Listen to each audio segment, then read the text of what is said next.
Shalom Aleichem, la paracha qu'on lira Be'ezrat Hashem ce Shabbat, parachat Shoftim. Là, on va faire après le Sod, la paracha, et ça serait bien que tu prends un stylo avec une ou deux feuilles. Et on commence Be'ezrat Hashem. Dans la paracha, dans le chapitre 20, depuis le Pasuk Aleph jusqu'à Pasuk Yud, la Torah nous dit, quand on sort en guerre, chacun doit vérifier est-ce qu'il a fait des erreurs. Et s'il a fait des erreurs, il ne faut pas qu'il sorte en guerre. Il faut qu'il rentre chez lui à la maison. Et là-bas, la paracha, elle cite toutes les fautes que c'est possible qu'on peut faire. Et c'est rapporté parmi les fautes dans Gemara Sota que c'est lui qui a parlé entre tfilin de la main et tfilin de la tête. Quand on met les tfilin de la main, on n'a pas le droit de parler tant qu'on n'a pas fini de mettre celle de la tête. Et c'est lui qui a parlé entre les deux, il ne peut pas y aller en guerre, il va mourir. Le Sifteh Emet dit Shoftim veshotrim titen lecha. Des juges et des policiers tu dois placer. Le Sifteh Emet dit Shoftim, les juges, c'est les tfilin shel rosh. Shoftim, elu tfilin shel yad, c'est les tfilin de la main. C'est rapporté dans la halacha, dans Sefer Mateh Ephraim, Siman Tafkuf Pei Aleph, qu'on doit vérifier les mezuzot et les tfilin pendant le mois de Elul. Les mezuzot, on a rapporté déjà dans la semaine, dans le cours au nom de Zohar HaKadosh, que le mot mezuzah, il est composé de deux mots, Zaz, Mavet, éloigner la mort. Et c'est pour ça qu'on vérifie les mezuzot pendant le mois de Elul, pour éloigner la mort de chez nous avant Rosh Hashanah. Comme ça aussi j'ai vu dans le livre Sha'ar HaMelech.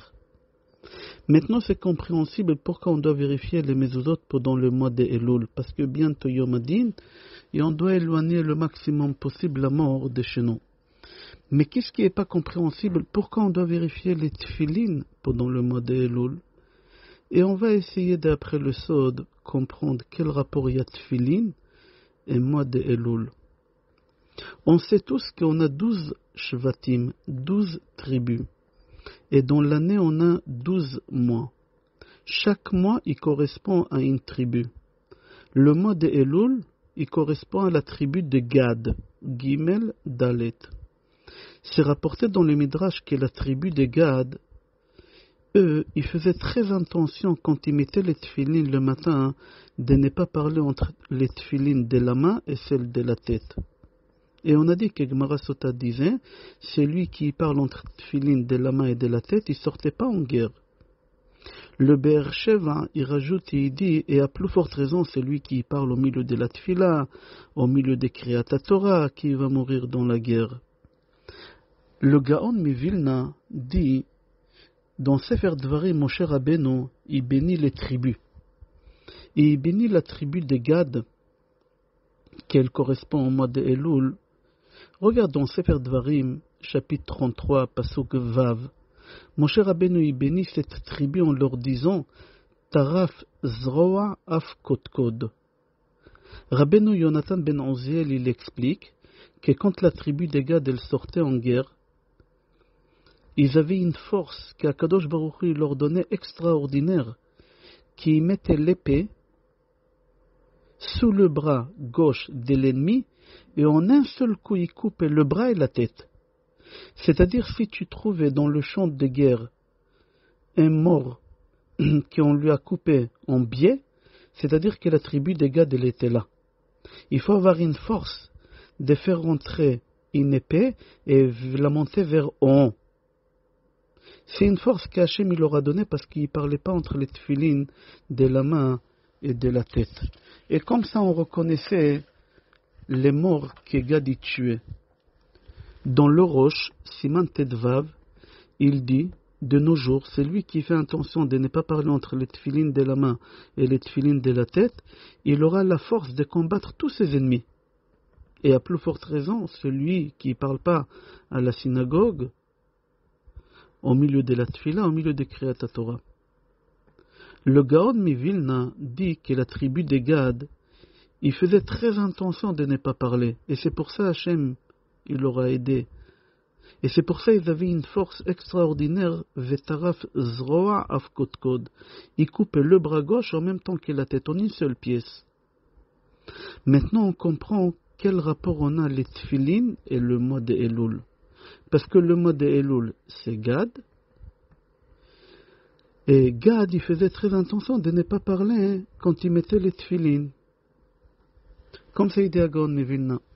Dans Pirkei de Rabbi Eliezer, c'est rapporté Akadosh Baruch Hu tsar betula ba'olam ve'elul bashana ve'yat smol banefesh. J'explique, c'est pas compréhensible. Akadosh Baruch Hu, il a créé une vierge dans le monde et le mois de Elul dans l'année et la main gauche dans l'âme. C'est d'après le Sod, j'explique. Elul, c'est la signe astrologique, je crois, ça se dit en français, d'une vierge. Alors, Akadosh Baruch Hu tsar betula ba'olam. Akadosh Baruch Hu, il a créé une vierge dans le monde. C'est qui? C'est le mois de Elul. Veyad smol banefesh, c'est la main gauche où on met les tefilin. Voilà, on a encore un lien entre les tefilin et le mois de Elul. Comme ça dit Pirkei de Rabbi Eliezer. On continue. On a dit que les tefilin, ça appartient à la tribu des Gad. Si tu remarques, dans les tefilin de la tête, dans le boîtier, sur le côté droit, il y a une chine avec 3 vavim. Et sur le côté gauche, il y a une chine avec 4 vavim. Alors comment tu écris 3, Gimel, comment tu écris 4, Dalet, ça forme le mot Gad. C'est-à-dire que les tefilin de la tête, c'est marqué là-bas Gad. Et dans les tefilin de la main aussi, il y a Gad. Où la valeur numérique de Gad, 7, Gimel, 3, Dalet, 4. Et quand tu tournes l'anière autour de ta main, tu dois tourner 7 fois pour Gad. N'oublie pas que dans le crâne, on a 7 ouvertures. Et dans la paracha, c'est marqué Shoftim veshotrim titen lecha bechol she'arecha. Tu dois placer des juges et des policiers à l'ouverture que tu as dans le crâne. C'est pour ça cette paracha, on la lit toujours pendant le mois de Elul, parce que c'est de là-bas, des crânes, on met les tefilin de la tête, et aussi, suite à ça, si on fait attention à ne pas faire des péchés, on pourra mettre les tefilin de la main. Jusqu'ici, c'est Pirkei de Rabbi Eliezer d'après le Sod. J'aimerais changer des sujets à 180 degrés, et c'est pour ça que j'ai demandé d'avoir un stylo avec 2 feuilles. C'est marqué dans la paracha, Tzedek, Tzedek, Tirdof. Chazal disent c'est quoi Tzedek? Tzedek. Emet. Écris le mot Emet. Aleph, Mem, Taf. La valeur numérique de Emet, 441. C'est la grande valeur numérique. La petite valeur numérique, tu fais 4 plus 4 plus 1, ça fait 9. Alors Emet, la valeur numérique, c'est 441. Et la petite valeur numérique, c'est 9. Akadosh Baruch Hu, il va nous tamponner. À Kippour. Avec quel tampon Hachem il va nous tamponner? Moi j'ai mon tampon à moi, c'est marqué Raphaël Pinto. Toi tu t'appelles Dupont, sur ton tampon c'est marqué Dupont. Akadosh Baruch Hu, il a des noms. Yud Kevavke, Shin Dalet Yud, Elahout. Avec quel tampon Hachem il tamponne à Kippour? Alors on dit que le tampon de Hachem c'est Emet. Aleph Mem Taf. Pourquoi Aleph Mem Taf? Parce que si tu vas écrire toutes les lettres hébraïques, depuis Aleph jusqu'à Taf, avec les lettres finales, il y a 27 lettres. Alors prends la première lettre, c'est Aleph. La 13e lettre, c'est Mem. À partir de la 14e lettre, que c'est Mem finale, jusqu'à Taf, il y a encore 13. Qu'est-ce qui tu as formé devant toi? Emet. C'est-à-dire de la première lettre jusqu'à la 13e, Aleph Mem, le chiffre 13 c'est Echad, c'est Akadosh Baruch Hu, et après encore des Mem Sofit jusqu'à Taf, encore 13, encore Echad. 13 plus 13, ça fait 26, le nom de Hachem. Hachem il est Emet. Akadosh Baruch Hu, c'est Emet. Et aussi pour t'apprendre que toute la Torah qu'elle est écrite avec ces 27 lettres, toute la Torah elle est Emet. On va expliquer. J'ai trouvé dans le livre Nitzotze Shimshon de Rabbi Shimshon Nostropoli qu'Akadosh Baruch Hu y venge ce Rav-là, comment ils l'ont tué.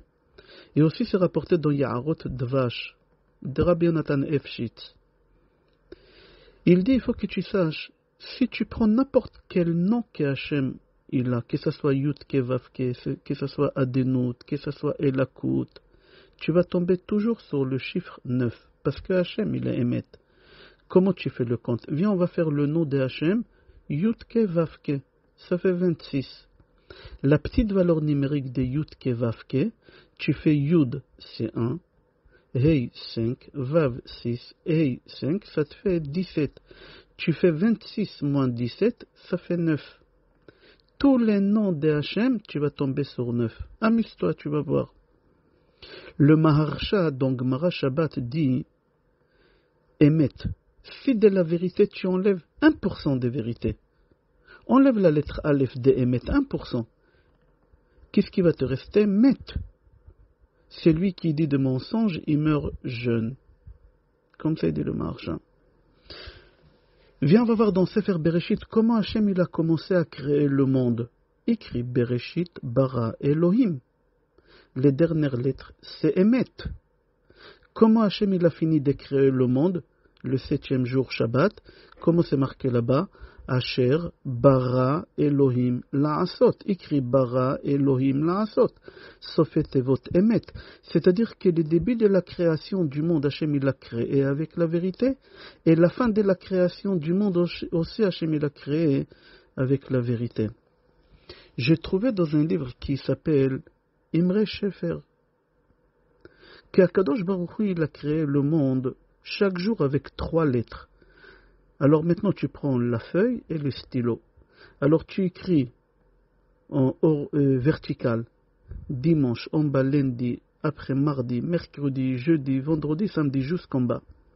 Maintenant, chaque jour, Hachem il a créé avec 3 lettres. Dimanche, Hachem il a créé avec la lettre Bet, Gimel, Dalet. Hachem il n'a pas commencé avec la lettre Aleph, parce que la lettre Aleph, il y a beaucoup de sodot, Arour, etc.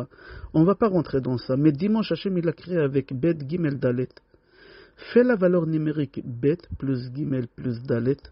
Bet c'est 2, Gimel c'est 3, Dalet c'est 4, ça fait 9. Lundi, Hachem il a créé avec la suite. Hey, Vav, Zain. Hey c'est 5, Vav c'est 6, Zain c'est 7. Ça va sortir 9.